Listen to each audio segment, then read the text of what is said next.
on board today. So hello, everyone. I hope you can hear us well, can hear me well. And I hope we are live and you can see us. So my name is Solomia. I was kindly invited by the Ukrainian Institute to help moderate this discussion. I work with civil society for years now, and it's really interesting for me to actually to get some ideas and maybe opinions and shared experience from other colleagues. And we do have really very good match today. We have Mr. Igor Blazevic from Prague Civil Society Centre, who is joining from Prague. But beside the Prague Civil Society Centre, Igor has a tremendous experience in civil society in general, in people in need, right? I remember, and also other human rights defending initiatives all over Europe and beyond, I believe, right? Yeah. Igor. Yeah, we have Oleksandra Bilyaze from the British Council Ukraine, who has been with civil society around 10 years, as far as I found the information about you, Oleksandra. I hope that's right. And we have also Andriy Andrushkiv, the CEO of formerly known Centre UA, now Centre of United Actions, right? Is that correct? Yes. So thank you once again for you all to agreeing to speaking to me. Just to remind to all of us, the purpose of our conversation today is, I believe the most important thing is to share the experience, but also to provide some takeaways for our participants, and honestly to each of us as well, in terms of how we actually passed the last 15 months, I believe, since the COVID started, what has been really challenging, but what has been maybe some susceptible to success, and I don't know, maybe some unexpected, easy things. I don't know. That's the question to you. In terms of this panel discussion, we have a particular thematic focus today. Is advocacy work and also partnership building. But because we have Igor also in our conversation, we also expanded this a bit into the mobilizing the constituency or mobilizing the communities in general to the work of the civil society organizations. So these are like three main topics that I will ask you, as maybe you have participated with me at other panel discussions. I may be sometimes provocative, but it's even and only for the sake of actually conversation to be more interesting and maybe more kind of, I don't know, reminiscent or whatever it can be. So yeah, I will start our talk from quite a general question about how the pandemic actually influenced you. What were the challenges and what were the maybe and most probably unexpected success of your work? And if you can focus on advocacy, that would be really great. Andriy, maybe you will start.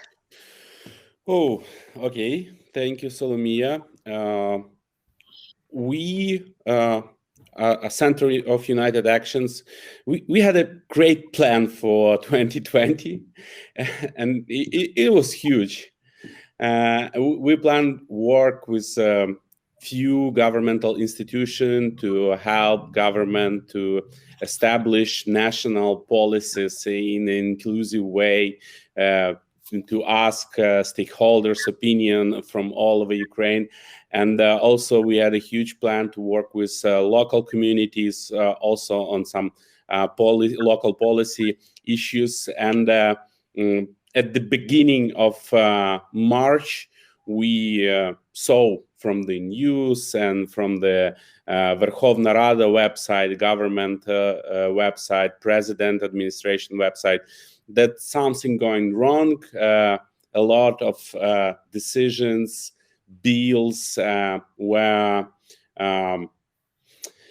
that Ukrainian government had not so good history of good governance previous 25 years, and during this pandemic times, it was even worse.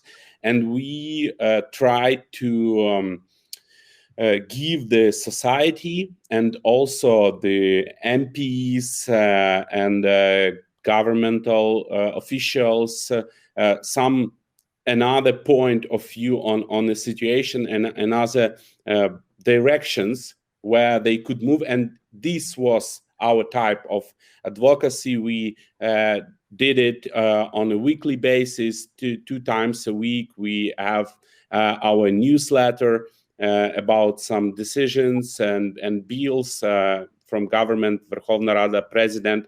And it was quite hard for us to give it to society because our work, we always need to talk in a team to each other when we are making coffee and preparing some post for Facebook or some video for our YouTube channel, and we lost it, and it was really a hard times.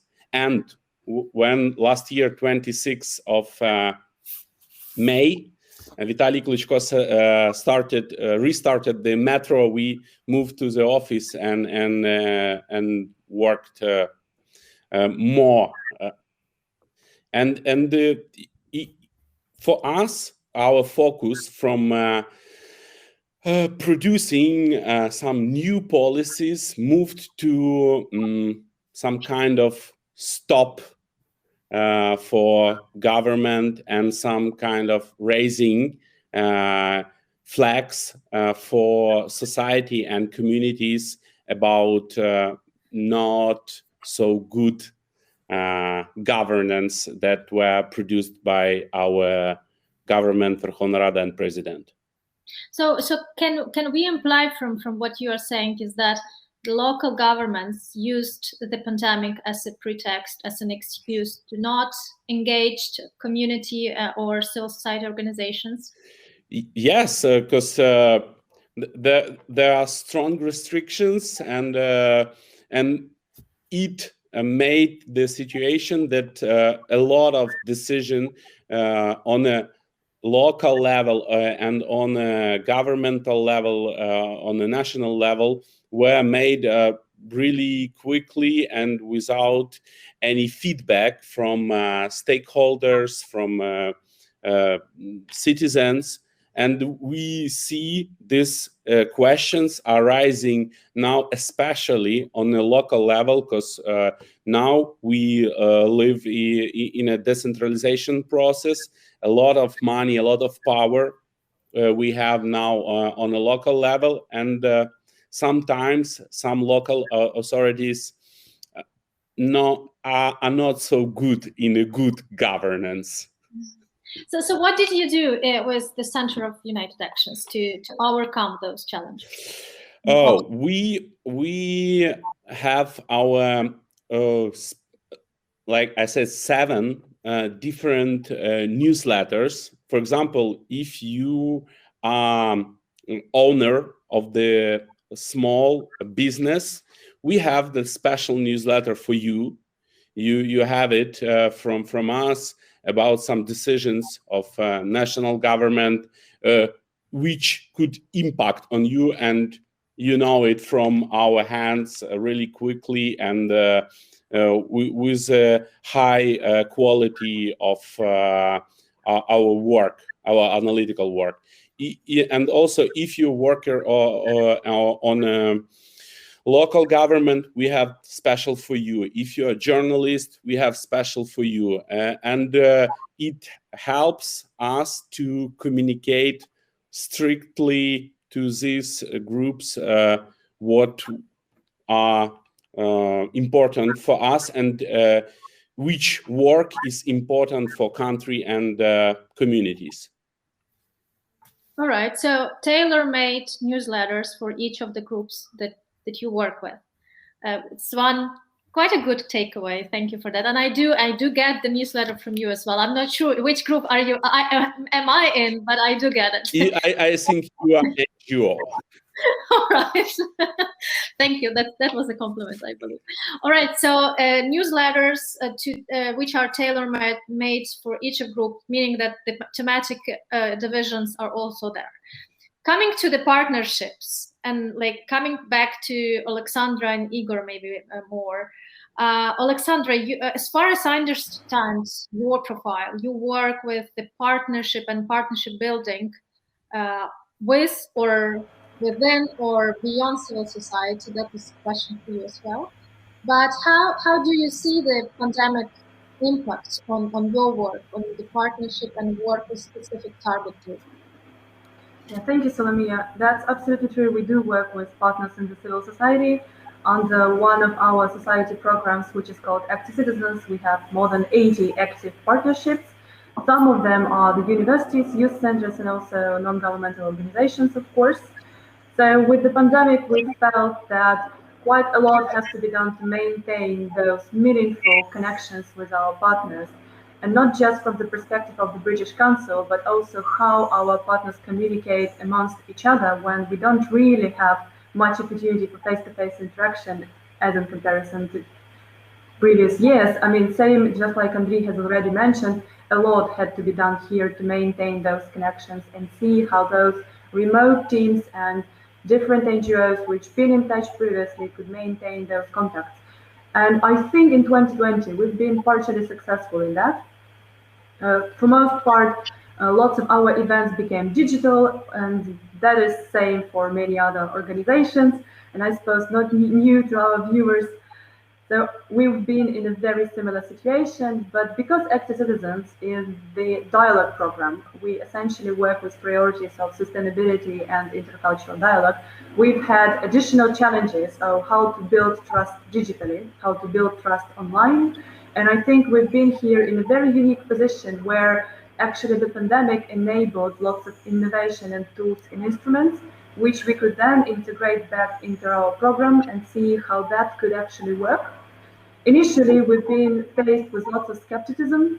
For example, how do we actually build trust online? Is that even possible? How do you deliver that component of your training? But with time, we understood that smaller groups, deeper questions, more space for connection, more space for reflection, perhaps sometimes even a bit open agenda when anyone could contribute new questions at any time and have a follow-up.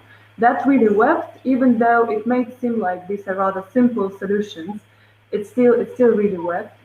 In terms of partnerships, also in 2020, we have launched, supported by the British Embassy, a program for youth councils, which specifically were targeting the advocacy in local communities with the rights and needs of young people. And I think that was a rather successful pilot as well. We've had a chance to support 14 local advocacy campaigns. Each of those were sometimes more information focused, sometimes specifically focusing on very specific needs of young people.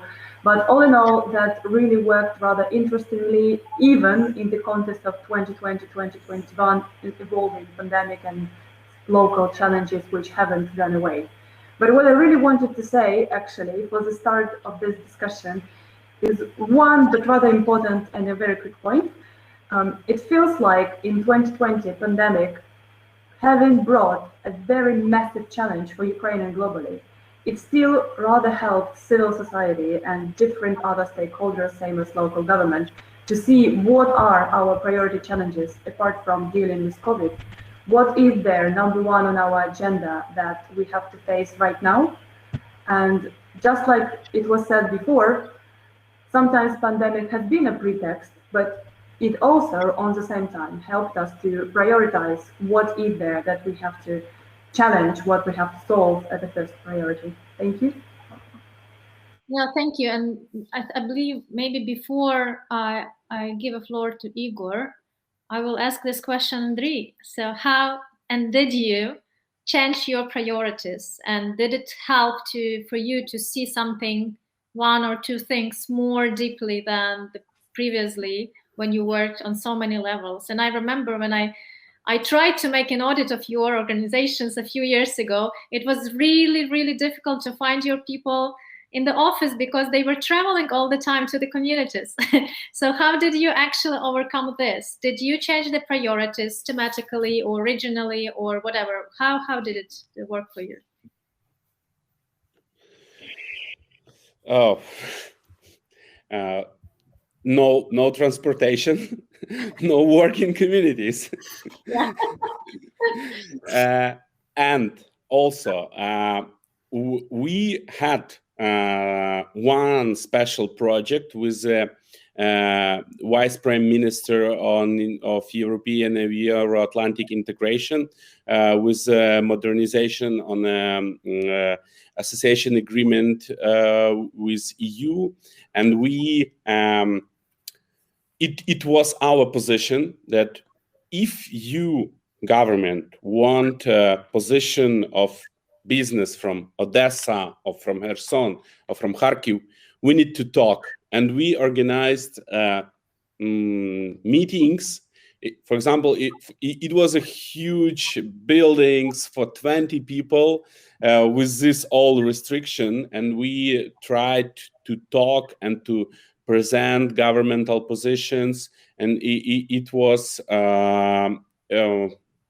challenging, and we did it. But when we worked in Oblast Center and on community levels, 2017, 2019, we have a lot of warm contacts, and it helps to work from the distance. When people know you, you could call them and say, Ivan Petrovich, do you remember me, Andriy Andrushkiv from Center of United Action? We meet each other 2017 March in your town. We have new project. Would you be so kind, or are you interested in it? And most of them remember us and want to work with us. All right. Okay, that's what I take away from here is that you have built on your previous in-person communication with that Ivan Petrovich. Yes. Ivan Petrovich. All right. So summing up the points that Oleksandra has kindly shared is that in terms of the digital events, which we all either benefited or suffered from during the last 15 months, your recommendations would be to have smaller groups, to have deeper themes or deeper topics to discuss, and maybe to be more to the point than to be kind of talk about everything but nothing specifically. Yes, Andriy? Yeah, sure. And also one of our findings is also a tone of communication. We had this practice in Ukraine when we are talking about advocacy issues. There are two types of things that could be in advocacy in Ukraine, especially advocacy of national or local policies. Zrada or перемога. And usual, it's usual, and nothing between, and it put us in an area of some panic and hysteria when people are angry and no one wants to listen. And our finding was that when we have slower tone, when we want to talk not only about bad decision, but some alternatives, some ways how we could move from Zrada to Перемога a little bit closer, it works. And especially during the pandemic times, because internet, it's all about Zrada and Peremoha. The social media, they're working like this. When you have some things in intensive, emotional, and we saw it from questionnaire of people who watch us on a YouTube channel, who have our mailing list.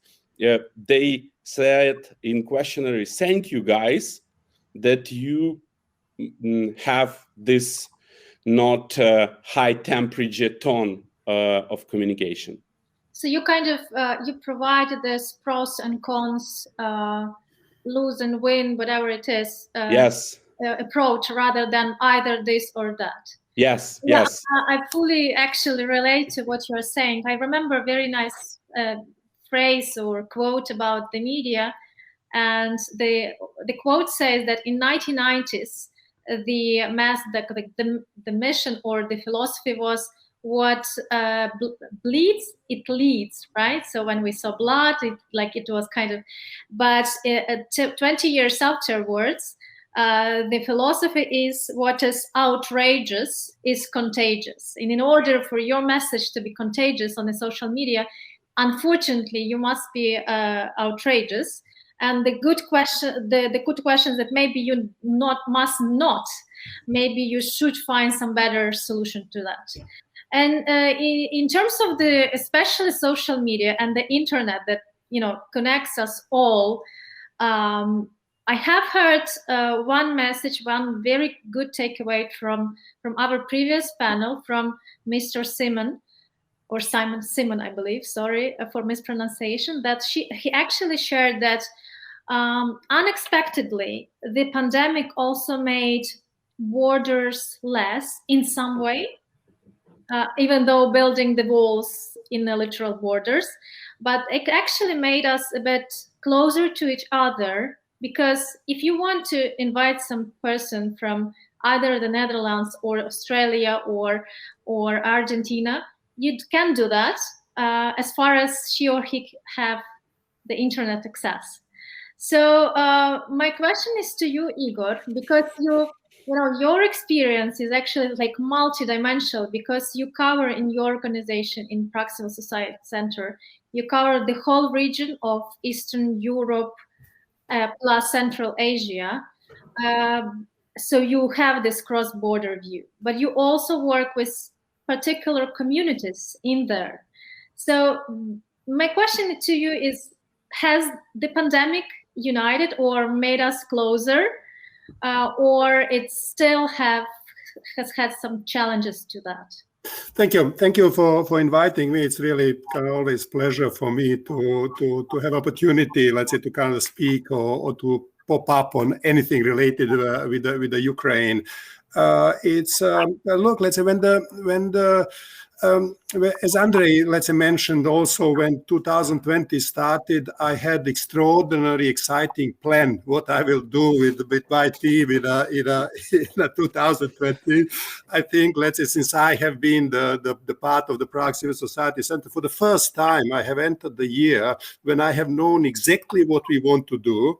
I have known exactly, let's say, how we will do it. All people in a team have already done these things before, so they had the knowledge and the confidence. And we had 3 more exciting ideas which we haven't done, and we wanted to try.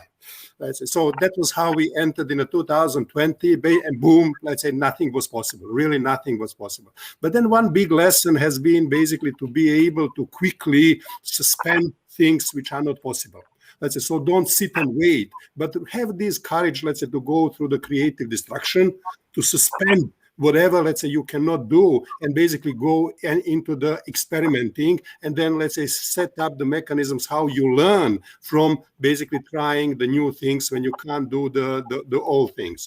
Important has been in our case also the flexible funding. We have a flexible funding ourselves, and we have been able to provide the flexible funding. And I think the crisis with the COVID has shown to donors community how important it is, let's say, to be basically the flexible. So in a moment when the crisis comes, that the organization don't spend 6 months redefining what they will do, and then the next 3 months waiting, let's say, the approval to do it, let's say, so that they can really switch very quickly and go. And in a moment of the uncertainty, really you don't know in a certain way, so you need to go to test, to try, to learn, and to adapt.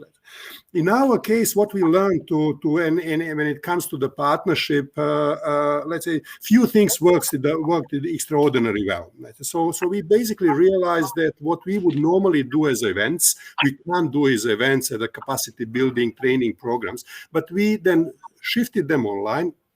But few important lessons learned. It has been extremely important that they are very practically focused.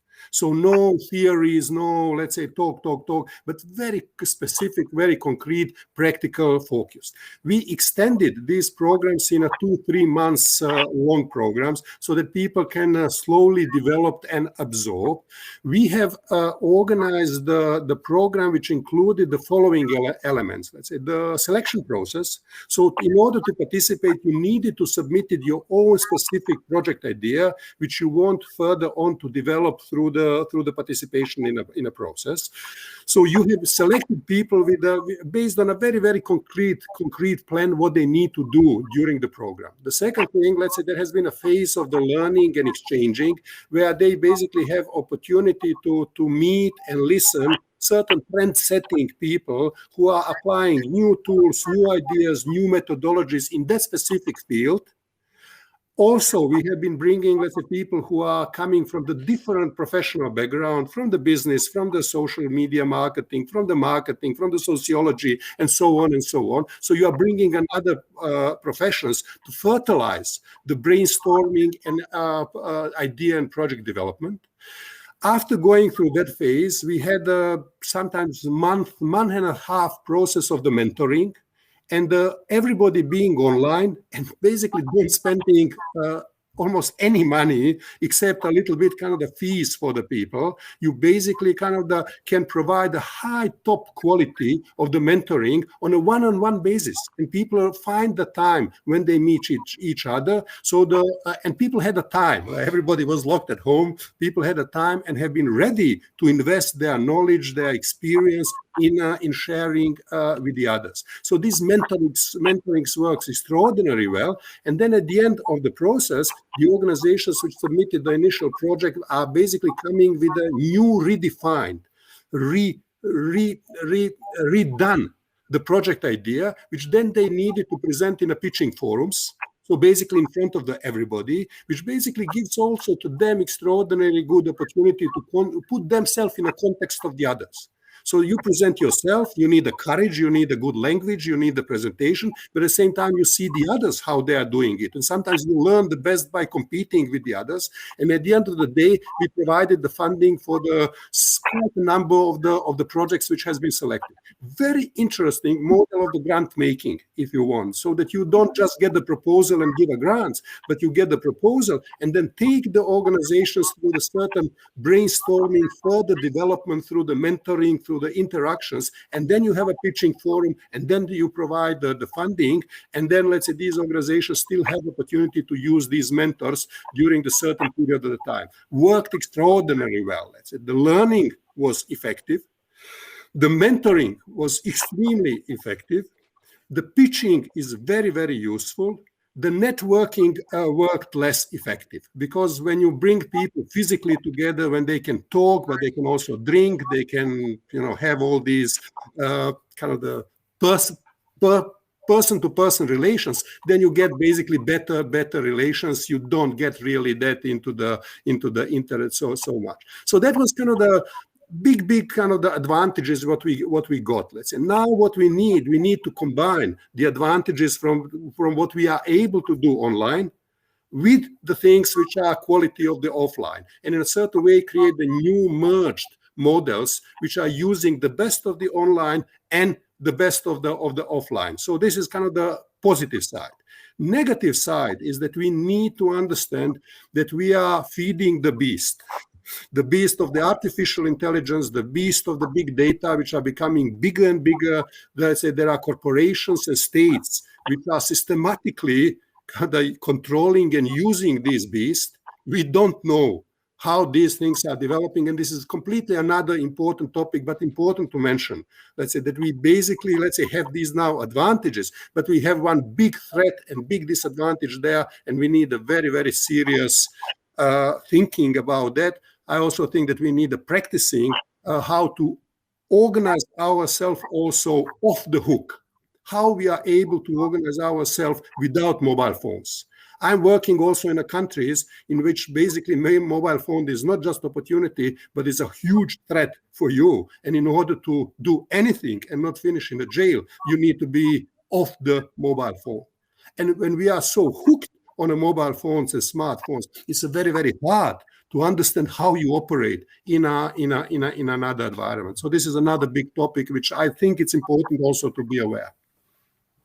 So to be able to work sometimes without the phone, it sounds for me really incredibly difficult, honestly. But I do acknowledge the purpose of it and really the importance of that. So based on what you've said, it's the ability to suspend the things quickly in order to prioritize something else, which is more important at that moment, then learning, mentoring, and pitching. So meaning that like kind of in-person connection, even though not online, but actually connection to a specific person with another specific person was effective. And, like general screen sharing, networking thing didn't work well, right? Because it's really difficult to engage people when they don't have even coffee or cookies to share with. Yeah, it might be an important thing in the end of the day. All right, and the big question about the data that are generating every single second of this life, and even our conversation is still online, is also recorded, and so on. I do agree with you, and when you started talking about that, I also thought about diverse threats that the civil society all over the world, or particularly in some countries, still face. And 2020, besides the year of the start of the pandemic, was also the year when some very important political events has happened, at least in this region, the protests in Belarus, but also the armed conflict in Nagorno-Karabakh, and some other things which are less known in Ukraine, unfortunately, but still happened all over the region.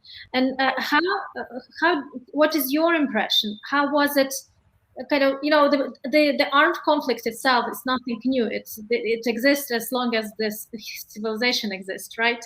But what was new about that? What was new about the coverage? What was new about how people perceived what was going on in the field, either of the protest or of the armed conflict and so on? Were there any particularities, or it's rather, a common modus operandi? Look, let's say there are a couple of things. Let's say it is a big topic, and it would be necessary to mention many, many things, but just to pick up, let's say, a few of them. Let's say one thing is that we are now, one of the big challenges is that it's becoming a little bit a new normal, that you can have a very repressive state which is capable, let's say, to go and basically wage the war against the whole nation. And the international system doesn't work anymore.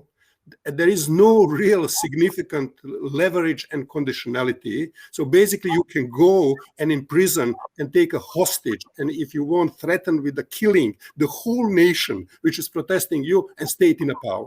And it is starting to be a new normal. Let's say it started with Syria, but in a different way. It's happening in Egypt, in Turkey. It's happening now in Myanmar, and so on. And it happened in Belarus and so on. So this is kind of serious question for all of us. Let's say basically, how you deal in this moment, let's say, with these kind of the regimes which are assertive and ready to use the most brutal force. And it's very, very hard to oppose that and to sustain resistance. The other thing, let's say, the effectivity of the spying. effectivity of manipulating us is showing. And that's why I'm saying that it's very, very important that we also understand what is the threat. The effectivity of spying on us. So, you know, when I live in the Czech Republic or you live now in the Ukraine, you less feel that threat. Let's say, but it's there. And let's say in other countries, it's very, very obvious. Let's say the capacity of spying and capacity of political manipulation, thanks to the big data and artificial intelligence and so on, and the capacity to manipulate us.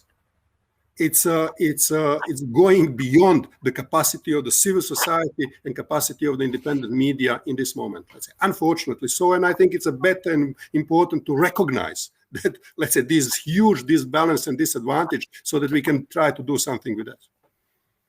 Huge disbalance and a new normal. It is indeed a problem. It has started in 2000s, in early 2010s, but the digitalization and the Zoomification of our world has definitely actually added to that a lot. Indeed. So in terms of like coming back to a bit of Ukrainian reality, and I know you have something to share as well about what you see from your position about the Ukrainian civil society. But coming back to the work with specific target groups and communities within Ukraine, Andriy and Oleksandra, based on your experience, have you seen some particular groups that are especially affected by the COVID pandemic, or the ones that are less, or the ones which are more dynamic in adaptation, or less dynamic in adaptation to the new normal? What is your impression from that? Shall I? Yeah, go. I think, first of all, parents of school children. It's that group that suffer a lot, especially because of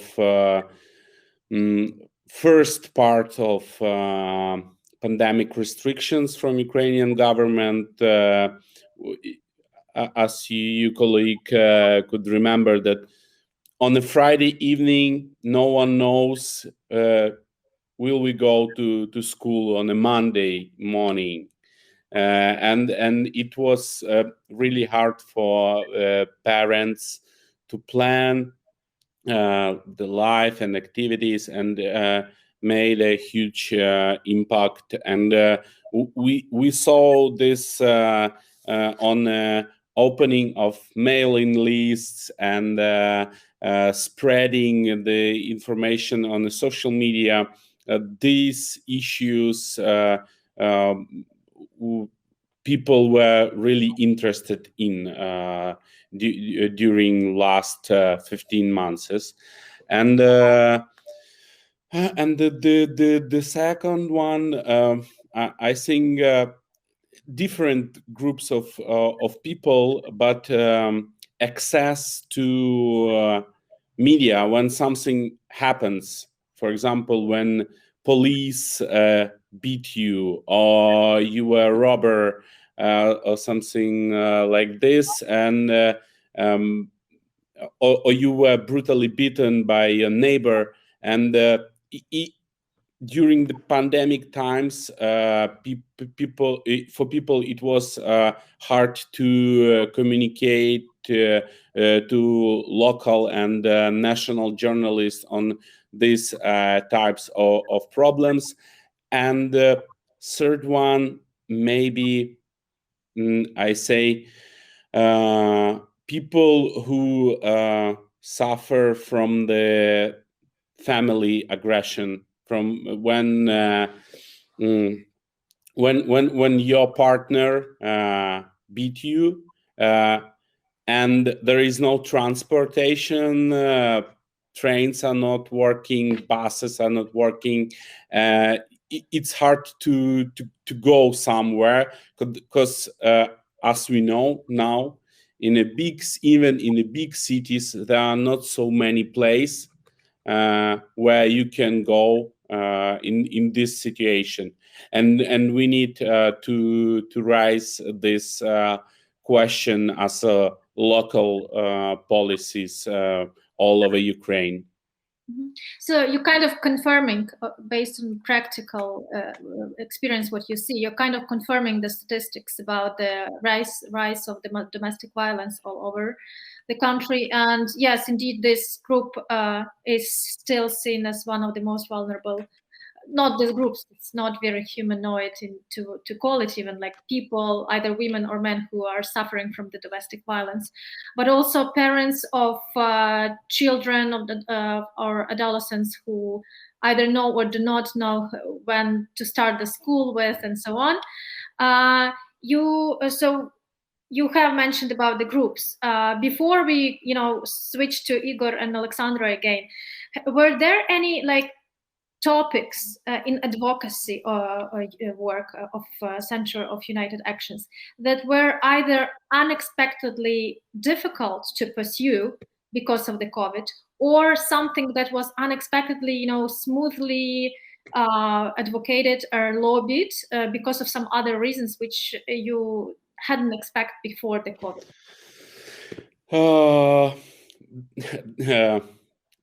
There was no such that rise unexpectedly, but we have some our past projects. We had this all over Ukraine national discussion. Do we need and what we need the new law on public consultations, etc. Ukrainian NGO and also governmental officials had this time to good discussion, and I hope that we will have good new law which will help especially local authorities to involve people in decision-making process, and also local stakeholders will have this instrument to be involved in this process of decision-making. I think, and the instrument will be helpful for people and will not impact in a bad way on work of civil servants. I hope so. Okay, so the pandemic showed the need for this law. Yes, and there was a time to have this work because some projects were stuck, and governmental officials and colleagues from NGO said, "Oh, we now have a time to talk about it. Maybe we will start. Okay, let's go." Okay, so COVID gave us time, kind of philosophically, but yes, good. Oleksandra. Thank you. I think I must start with the point that the British Council usually supports organizations when they deliver local advocacy, and same is with civil society.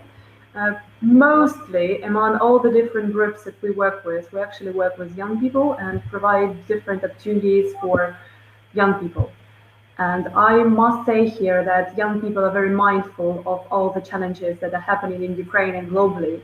And with COVID, they've been taking up quite a lot of initiatives all across Ukraine, on a small scale sometimes, on a bigger scale in the other times. But they have really looked into what we as groups of young people can do to support all the other vulnerable groups who are in need of that support, who might be relying on access to public services, which they are perhaps not getting up to the standard that they would like to. So I think that's one of the most important points, that in order to overcome those challenges, most of young people we're working with, they've got organized into those groups who actually were groups of like-minded people, and they have seen those challenges and they have worked to find other like-minded people who could also be of support and of help, and then to also look at what are the needs of our local community and how can we jointly solve them.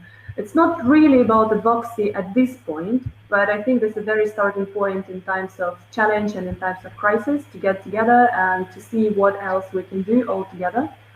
With young people specifically, we have noticed that sometimes local authorities believe less in their capabilities, and it's very important to give a demonstration of what a group of young people can achieve, or what can they achieve when they are organized in a youth center or in a youth council. So quite a lot those groups got themselves established as specific institutional organizations, such as youth councils or youth centers in Ukraine.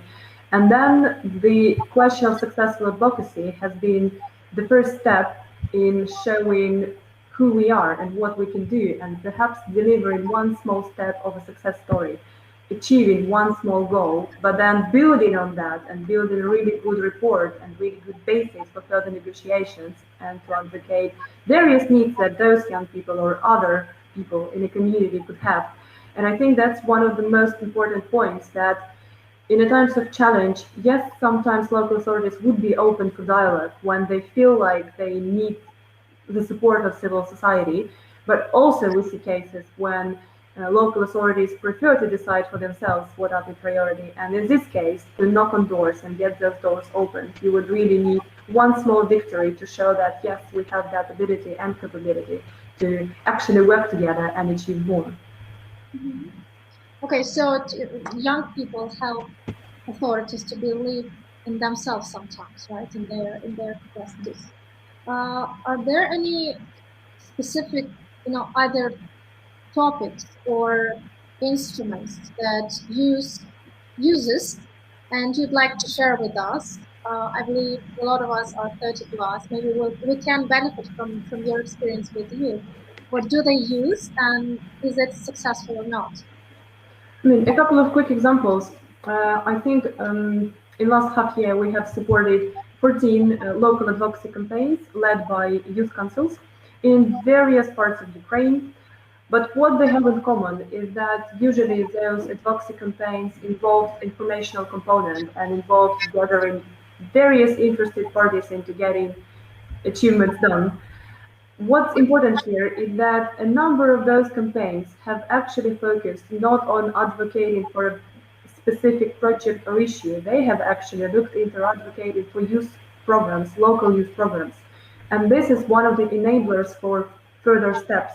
Say, if we're interested in having a youth center, we could advocate to open a youth center, and that would be a really big local victory. But on the other hand, if we are advocating to establish participatory budget for young people, or if we are looking at participatory budget for schools, as an example in Kryukivska community in Chernihiv region, then you actually enable more young people to have access to various opportunities where they could solve the problems they see or challenges they face themselves, but supported by local government.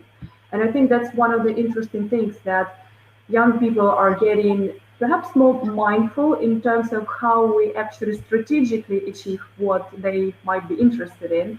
And one of the things is that actually they could work together with local government to establish longer-term mechanisms such as youth programs or participatory budgets or institutions like youth centers. And to some extent, that is possible because young people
they want. We are in a certain way interacting these games, us uncorrupt elites with the corrupt elites. But basically, let's say none of us really is embedded in a society. So I think that one of the biggest tasks for us and challenges is really to rethink, let's say, how we organize the communities, let's say, which are much, much deeper than what we are doing with currently. So I think this is the big problem. And the pandemic has just shown, let's say, how much people outside us, our sphere of influence, our sphere for the organization, how much people are there, and we are basically kind of not really organizing and embedded with them. I can go then and talk what are these different groups, but let's say we don't have a time and it's not necessary. I think the basic message is clear. And this is the task, I think, let's say either we succeed in that, or basically our societies will become, or states will become more and more plutocratic. Democratic states will be less democratic, and we will just have a deeper gap between those who can swim and those who basically cannot really swim. So the pandemic itself didn't change the situation. It just showed this disconnection more. I would say that pandemic is in a certain way mild wake-up call, if you want. Let's say it's because the pandemic hit us, but it still didn't hit us as it could, and as we will be hit. So it is a mild warning call that global, we have a connected, interdependent world, but we don't govern interdependency. Let's say we have a global economy which doesn't work. We have a weakening states. We need states. We see now that we need states, but we don't have really functional states, and so on and so on. So we got a welcome wake-up call. On the level of the ideas and discussion, I think we are hearing these wake-up call, and there are really interesting ideas out in the intellectual debate. When it comes to the policy making, let's say we are not really changing our policies. Not so far. So so new worlds requires new governance. Yeah, and maybe that's what we need to do in the years to come. So, dear colleagues, we have 4 minutes left. And I don't want to overuse the welcome of the Ukrainian Institute. So what I suggest that you provide 1 minute faraway talk, or basically, desirably, the final takeaway from you to our participants and to those who will read then in the written form all our ideas. Maybe we'll start also in the order how we started the conversation itself. So Andriy, Oleksandra, and Igor, but please do have it less than for 1 minute. Okay, I'll start. The main thing what I want to left in this discussion, and to all of the listeners and readers, to make a better civil society. I agree with Igor and with Oleksandra. We need to work deeply with the communities and with the problems, and make special support to every problem and every community, because in Uman it could be one, and in Bilgorod-Dnistrovsky another one, and we need to specify our instruments and our support, and we will see the results in near future. Good. So to work deeply with communities, with their problems. Perfect. Oleksandra. Well, it would be open to dialogue, and it somehow links to what Andriy has said.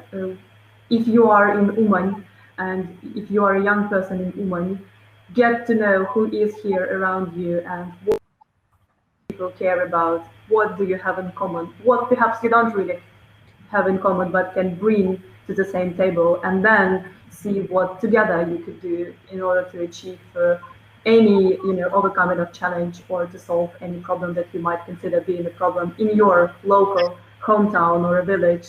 And Uman is a really good example of that. Thank you. Thank you, Oleksandra. So dialogue and listen to your audience into their needs.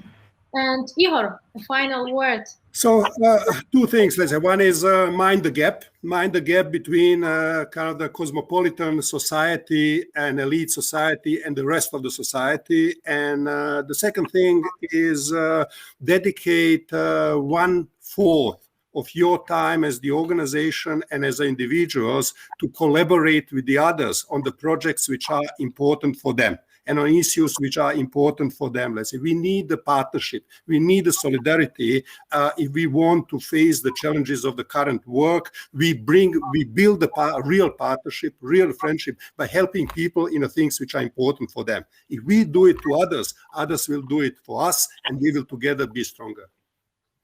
Perfect. Very nice finalizing remarks from you, colleagues.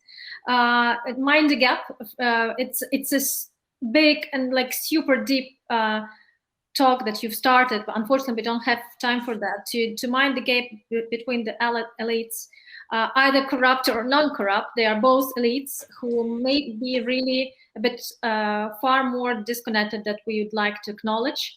And to collaborate and to work for a common solidarity. But from what I hear, Igor, is actually to collaborate for some things for the sake of the other. That's how you actually build this solidarity and collaboration for the sake and for the purpose that is higher than your organization or yourself. That's how you start. That's how you start. Thank you very much. Thank you very much. And thank you for the Ukrainian Institute and the partners of the Ukrainian Institute for providing this platform for us. Thank you, you all. And I do hope to see you in person someday. Thank you.